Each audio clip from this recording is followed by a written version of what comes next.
In today's video, I'm gonna share with you 7 LinkedIn mistakes that people make way too often. There's no question that over the last few months, LinkedIn has taken off, and for good reason.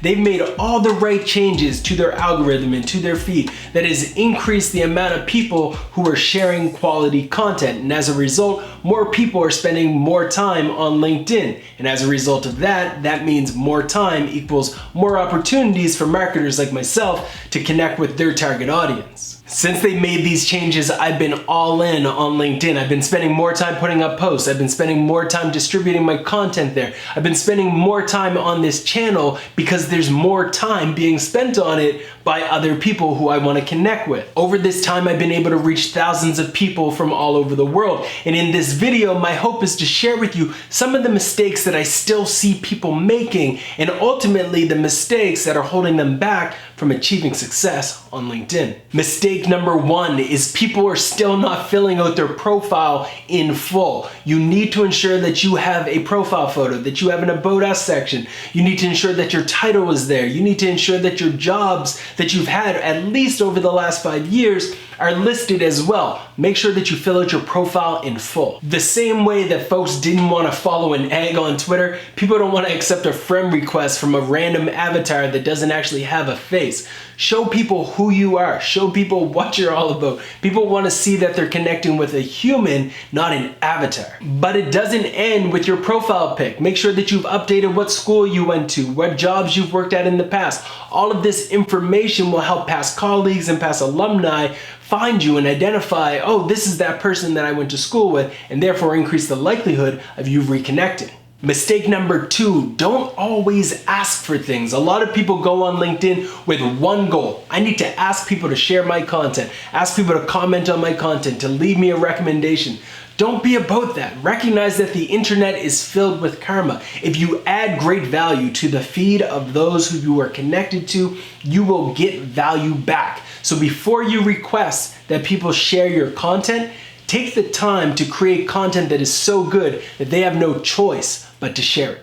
The third most common mistake that I see on LinkedIn is people trying to make connections with everyone. I'm talking they want to be connected to the babysitter, to the mailman, to the doctor, to the dentist, you name it. They see someone and they're sending them a request. Don't be that person. Look, we get it that connections matter on LinkedIn. The more connections that you have, the more people that you potentially could reach. But everybody recognizes when the person who is reaching out to them trying to connect is not doing it because they actually want to connect. They're doing it just to boost their numbers, to increase the likelihood of them getting reach. So don't be that person. If you're gonna send a request to someone, make sure that there's a reason why you're sending that request. Mistake number 4 is using templated and basic connection requests. I'd like to add you to my professional network. Because you're somebody that I trust, I'd like to add you to my professional network. Would you ever say that to somebody face to face? Probably not. So why are you sending it to someone in a message on LinkedIn?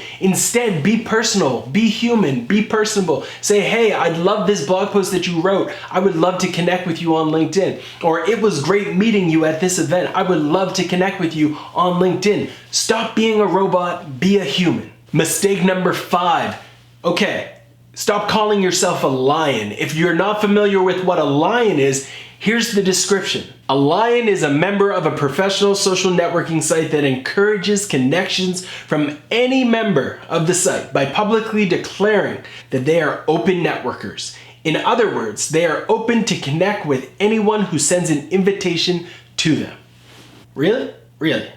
Really. Here's the thing, the new LinkedIn is already open. It's pretty much an open network now. So you don't need to send requests to everybody and anyone. You don't need to call yourself a lion. If you believe in an open network, how about you just create content that's of value and then hope that it reaches the right people? The lion concept, the lion philosophy is dead. Mistake number 6. Thinking that LinkedIn is plenty of fish or Tinder. Look, I really wish that this didn't have to be said, but people are actually using LinkedIn as if it's some type of dating service. Like, you don't need to slide into somebody's messages on LinkedIn trying to be all flirtatious and pretty much just being creepy. Like, you need to treat people on LinkedIn like you would if you were at a professional business event with respect, with boundaries, with the idea of being a professional person. And I really wish I didn't have to say this on video, and I really wish that this wasn't a mistake that I had to talk about.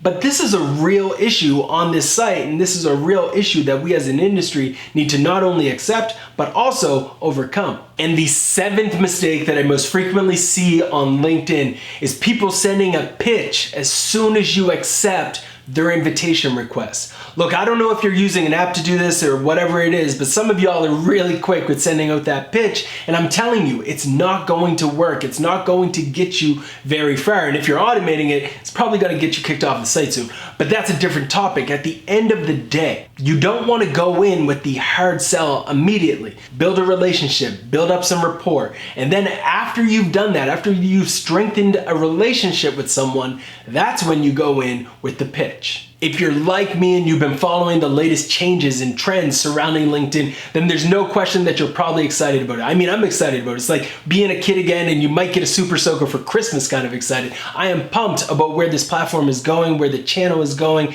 and where the opportunities that are coming out of LinkedIn currently look like. It's fascinating. I'm excited by it. And I really hope that in this video, I was able to share with you some insights that will help you not make the mistakes that so many people are still making today on this platform. So there you have it. Those are the 7 mistakes that I still see people making in 2018 on LinkedIn. If there's any mistake that I missed, please comment below and share it so we can make this channel an even better place. If you disagree with any of the points that I made, comment again. I have thick skin, I can take it. I'm a big boy. I'd love to hear what you think about my tips around being a lion, around automating your sales pitch, around LinkedIn being like Tinder. I'd love to hear from you in the comments. Please let me know what you think. And if you've enjoyed this video, it would mean the world to me if you would hit that big old red subscribe button. In the meantime, don't forget to check out rawsimmons.com, the only place where I'm constantly delivering content that will help you generate more leads and as a result, live more life. See you next time.